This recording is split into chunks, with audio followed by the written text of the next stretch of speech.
तुम्हें एक बात कहनी है, मगर नाराज मत होना कि तुम जो हर घड़ी मुझको इतना याद आते हो, हमें इतना सताते हो कि हम तुम दूर हैं दोनों, बहुत मजबूर हैं दोनों।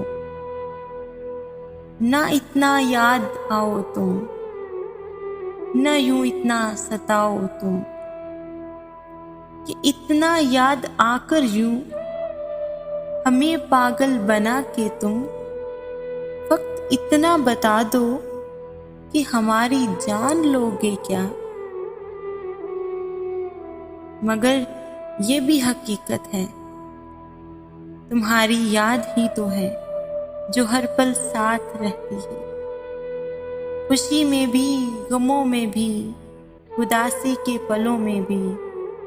तुम्हारी याद ही तो है जो हर पल ये बताती है, मुझे एहसास दिलाती है तुम बिन मैं कितनी अधूरी हूँ।